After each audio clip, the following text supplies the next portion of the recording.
Tonight, do as Donald Trump says or else. The president who complained about the government being weaponized against him. Turning the law itself into a weapon for partisan persecution. Turns the government into ammo to help his allies and punish his perceived enemies. Plus, shock and alarm. A judge accuses the Trump administration of lawlessness and warns of a virus spreading in American government. Also, anatomy of a tragedy. It was just chaos. A gunman turns Florida State's campus. Shots rang out. You're like, is that construction going on? Into a firing range. And the president wants the Fed to play limbo with tariffs and says he can throw the chairman overboard if Jerome Powell doesn't lower the rates.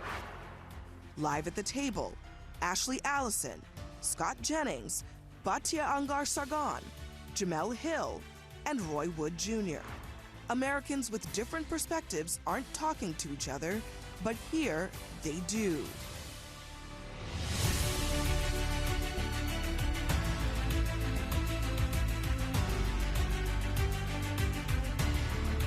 Good evening, I'm Abby Phillip in New York. Let's get right to what America's talking about. Donald Trump's weapon of choice. Tonight, the president is a potter and the government is his clay. And he's shaping it how he chooses, depending on whether he wants to help or hurt. Now, if that sounds a little off to you, that your taxpayer dollars shouldn't fund crusades targeting people, well, it might be because candidate Trump and his allies warned about weaponizing government at every turn. It's called weaponization. The radical left Democrats are turning the law itself into a weapon for partisan persecution. It's persecution. But we have a weaponized Department of Justice and weaponized FBI, including, of course, the raid on Mar-a-Lago. We must not criminalize dissent or demonize political disagreement. Pandora's box is open, and that means that I can do it too, and I don't want to do it. But now that Donald Trump has the power to weaponize government, he is doing it. He's doling out punishment and presidential favors in equal turns. Take what he's doing at the Department of Education, for example. That agency is asking schools to recommit to following the administration's guidelines and threatening to withhold public school funding if they don't. Or look at what's happening at the IRS, where plans are being drawn up to rescind Harvard's tax-exempt status, where DOJ is tapping into taxpayer data for immigration crackdowns, and where Trump's people are asking the agency to take a second look at the MyPillow CEO and Trump ally Mike Lindell's audit. The Justice Department is another arrow in Trump's quiver. They signed pardons for January 6th rioters, including those who had criminal records, and they are now tasked with considering a Trump demand to prosecute and jail members of the January 6th committee. Then there is the list of media organizations that Trump is punishing by starving some of them of access, others of money that they need to cover the news, the AP, PBS, NPR, CBS, and NBC. So a lot there. I think the main thing here, though, is that the very people who complained about weaponization are silent now, that Trump is openly signing executive orders saying, investigate this person, take away this tax-exempt status because I don't like this entity. How is that not weaponization, Scott? Well, I totally disagree with the characterization of it. I think Trump supporters and the people who put him in office would say that he's not turning the government into a weapon, he's turning it into a shield.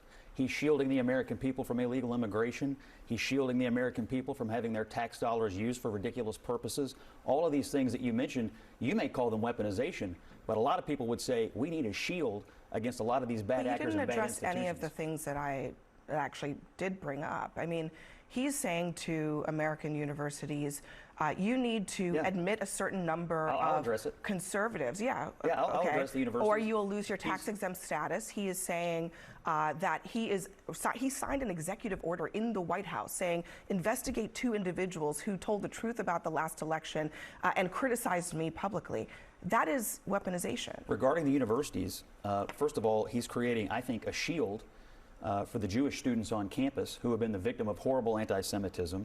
And he's saying to these universities, you cannot simply screen out all viewpoints that don't adhere to your anti-Western civilization Absolutely worldview. No one is doing that. Absolutely they are.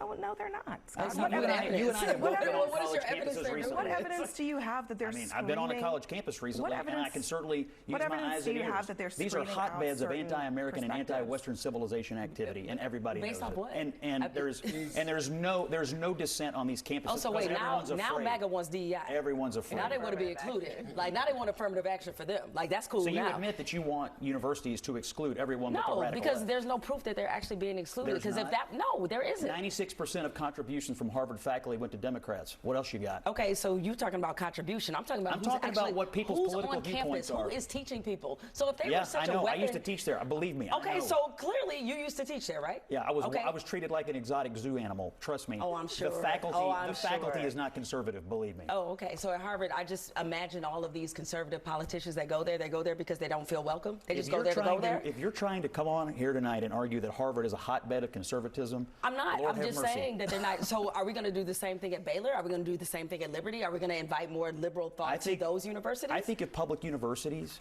or any university taking public funds is violating the civil rights of Jewish students or actively screening out conservatives and conservative viewpoints, we need to have a conversation. Or what about discriminating against people of color?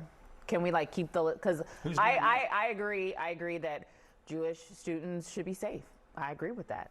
I think that I become a better debater and a smarter person when I actually get to have discourse with people like you that I don't mostly agree with on the political views. But I also get a seat at the table, and I don't get to be discriminated against, and black people and brown people and queer people also don't. So if we're going to protect one class, can we agree to protect all classes? What university is doing that? I agree, but what university is doing that? I just want to know what what class of people right now on American campuses is facing the kind of pushback that Jewish students are anywhere. We do know since the affirmative action decision that came down about 18 months ago that the number of people of color who have been admitted to institutions have decreased because that's a policy that actually ensures. Do you include Asian students in that people of color?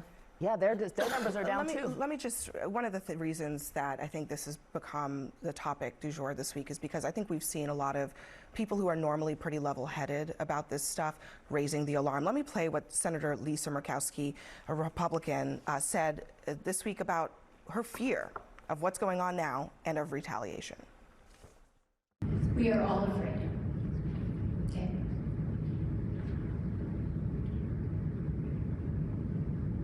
It's quite a statement. I'm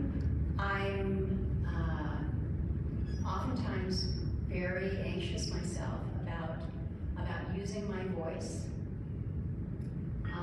because retaliation is real, and that's not right. You know, you kind of have to let it play out because you can hear it in her voice, what she's talking about. Here's Karl Rove as well. He says there's way too much retribution. He's talking about the Trump tenure thus far. Most of the president's revenge attempts will end badly for him. Republicans could rue the day that they set a new justification for retaliation from Democrats. I look at who Trump has, targeted, right? Who he's taken on in the last 2 months. I see Wall Street. I see Harvard, the most elite institution in America.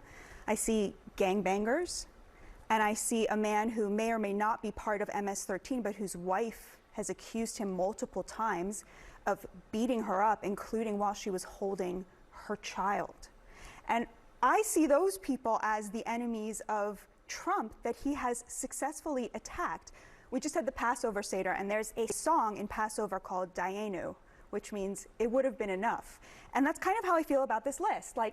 It would have been enough if Trump had only taken on Wall Street. It would have been enough if he had only taken on the gangbangers. It would have been enough if he had only started reshoring manufacturing. If he had only gotten rid of this guy who beat his wife up, which by the way is a deportable offense. And yet he's done all of these things. And I think most Americans look at that and they say, not that he's weaponizing things, but that he is fighting our fights for us. CNN this morning had a poll. 56% of Americans want every single illegal alien deported. 11 million illegal aliens deported, 56%. It's up from 38% in 2016. Trump is winning this, and he's winning it because people feel like he is fighting for them. The real emergency is that the American people are getting what they want. Making an interesting point that if Trump had focused on just those things, maybe everybody would have said it was enough. But actually, he's doing a lot of other things too. You think the American people care about Harvard? Like they care yes. They but why? Hate Harvard. What? Yeah, they hate it because they hate. It's funny because they admire wealth at the same time they hate it. That's what's hilarious about that. $60 billion endowment, and they're threatening to kill animals because we won't give them $2 billion. But this is not about Harvard. It really is. It's not about Harvard. It's yeah, I'm just saying, like, the idea, I think the big picture here, and I think this is why there's so much alarm among some of these people that I just mentioned, is that it's not just about this one institution. It's using the one institution as a vehicle to attack the idea of higher education that is not beholden to political interests. And it's also about the National African American Museum. It's about so many other things. It's like, it's never enough for them. It's like, it can't just stop with, okay, I want to do this one thing. It's always a test case. It's always a, how far can I get? Because if I can get far enough, then I know I can come after HBCUs. Stop talking about slavery. Exactly. And paint over the Black Lives Matter. Thank you. They know it's always another line to go. So it's like, but yeah. Each thing we bring up, you guys keep saying, it's not about that. It's not about that. It's not about that. Because they're all test cases to do something else worse. I'm actually not trying to suggest that the idea is to dodge the Harvard issue, but it's to look more broadly at what the ideological objective is. If it were just about Harvard as an institution, he would stop there, but it's clearly not just about Harvard as an institution. It's about institutions in general. And it's also clearly about specific people. Like, if you got somebody that go to the Capitol and punch a police officer, and I got video of you punching a police officer, and then we form a committee to find you guilty of punching a police officer, and then you let the police officer puncher go free, and then the person in the committee might have to go to jail themselves. You can't tell me that's based on policy and making America great again. It's not. That is something personal and vindictive. When you going after the dude who went broke selling them damn pillows up and down the television dial, that's you hooking up your homeboy. Stop acting like this is about... We didn't even bring up Mel Gibson, who got off on a gun charge for domestic violence. You know, I mean, the one thing about the institution as a Big Ten girl, go Buckeyes, national champions, they just recently had to do it. I had to. I went to Michigan State, so we both hate Michigan. That's the good part. Just let me have my year, okay? But what you just recently saw, the Big Ten formed an alliance because they we know what happens when people try and do overreach. It starts with one, and maybe you feel comfortable with one, but one becomes 3 and 3 becomes 12, and then there is no line anymore. So the Big Ten, which Ohio is in a red state, and Iowa and all these places that are pretty conservative areas, they have formed an alliance, and they were saying if they come after one, they come after all, because they do see Harvard as a test case. So it's not about, I don't think that people should just be able to cross into our country. I understand that most of Americans are with Donald Trump right now on immigration, but what I'm saying is, it wasn't enough for him. He is going beyond your list of 3. There are so many people that he is targeting, like January 6 folks, or like Chris Krebs, that is beyond the 3 of enough. Let me just read what the Circuit Court of Appeals said. This is a judge who was appointed by Ronald Reagan. He said, if today the executive claims the right to deport without due process in disregard of court orders, what assurances will there be tomorrow that it will not deport American citizens and then disclaim responsibility to bring them home? What assurances shall there be that the executive will not train its broad discretionary powers upon its political enemies? So the questions are being asked not just by Democrats, but also by conservatives, by judges who are worried about where this goes next. It's politically expedient right now for you, but the principle, I think, is what people are questioning. 2 things. One, you said it's about institutions more broadly. I agree with you. I think the question you got to ask next is, do these institutions deserve it?